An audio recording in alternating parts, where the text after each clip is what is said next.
तो नमस्कार मेरे प्यारे मित्रों, आप लोगों का दिल से स्वागत है हमारे YouTube चैनल पर। मैं साइको। आज हम लोग एक भूतिया एवं रहस्यमय कहानी सुनने वाले हैं। तो आप लोग अपना नाम और हमारी कहानी कहां से सुन रहे हो कमेंट कर दो। हम अपनी दूसरी वीडियो में आप लोगों का नाम लूंगा। तो चलिए कहानी की ओर बढ़ते हैं। रात के अंधेरे में दिल्ली से जयपुर की ओर जाने वाला एक अकेला हाईवे वीरान पड़ा था। चारों ओर सन्नाटा पसरा था और दूर दूर तक कोई भी इंसानी आबादी का नामो निशान नहीं था। इस हाईवे पर हर कोई जल्दी से जल्दी अपने गंतव्य पर पहुंचना चाहता था, क्योंकि इस रास्ते को लोग भूतिया सड़क के नाम से जानते थे। विजय एक टैक्सी ड्राइवर था जो इसी सड़क से होकर गुजर रहा था। उसे इस रास्ते से कोई डर नहीं था, क्योंकि वह अंधविश्वासों में विश्वास नहीं करता था। उसकी टैक्सी के रेडियो पर पुराने गाने बज रहे थे और वह खुद को जगाए रखने के लिए गुनगुना रहा था। अचानक उसकी कार की हेडलाइट्स की रोशनी में एक धुंधली आकृति दिखाई दी। उसने तुरंत ब्रेक मारे और ध्यान से देखा। सड़क के किनारे एक औरत खड़ी थी। उसके कपड़े सफेद थे और बाल बिखरे हुए थे। विजय ने सोचा कि शायद यह कोई मुसाफिर है जो मदद मांग रही है। विजय ने खिड़की से बाहर झांका और पूछा, कहां जाना है बहन जी? वह औरत धीरे से उसकी ओर मुड़ी और उसकी आंखें विजय के दिल को ठंडा कर गईं। उसकी आंखें अजीब तरह से सफेद थीं, बिना पुतली के। विजय ने डरते हुए पूछा, आपको कहां जाना है? औरत ने बिना किसी भाव के कहा, मुझे यहां से आगे छोड़ दो। विजय की रीढ़ में ठंडक सी दौड़ गई, लेकिन उसने खुद को संभालते हुए दरवाजा खोला और औरत को अंदर बैठने का इशारा किया।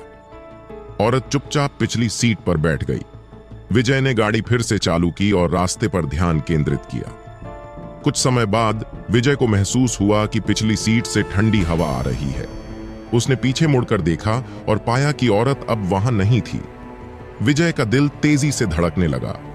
उसने गाड़ी रोकी और बाहर निकलकर चारों ओर देखा, लेकिन वहां कोई नहीं था।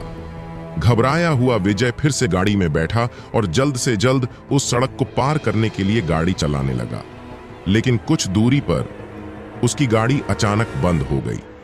उसने बार बार गाड़ी को चालू करने की कोशिश की, लेकिन इंजन ने जवाब नहीं दिया। तभी उसे गाड़ी के पीछे से किसी के हंसने की आवाज सुनाई दी। वह हंसी ठंडी और डरावनी थी, जैसे किसी ने उसके कानों में बर्फ डाल दी हो। विजय ने डरते हुए पीछे देखा। पिछली सीट पर वही औरत बैठी थी, लेकिन इस बार उसका चेहरा विकृत था। उसकी आंखों से खून टपक रहा था और उसके होंठ एक भयानक मुस्कान में फैल गए थे। विजय ने घबराहट में गाड़ी का दरवाजा खोलकर भागने की कोशिश की, लेकिन वह दरवाजा नहीं खुला। वह चीखना चाहता था, लेकिन उसकी आवाज जैसे गले में ही अटक गई थी। औरत धीरे धीरे आगे बढ़ने लगी और उसके पास आकर बोली, तुम भी अब इसी सड़क का हिस्सा बनोगे? विजय के चेहरे पर मौत का डर साफ झलक रहा था। तभी औरत ने अपनी लंबी नाखूनों वाली उंगलियों को विजय के गले की ओर बढ़ाया और उसकी आंखों के सामने अंधेरा छा गया।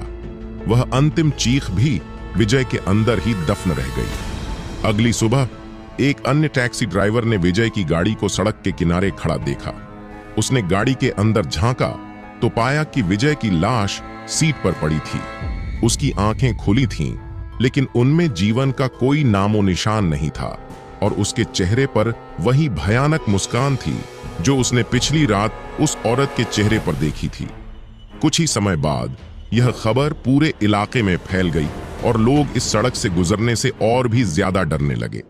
कहते हैं कि विजय की आत्मा अब उसी सड़क पर भटकती है और रात के समय जो भी इस रास्ते से गुजरता है वह उसे अपनी आखिरी सवारी बना लेता है। तो दोस्तों, आप लोगों को कहानी कैसी लगी कमेंट करके जरूर बताना।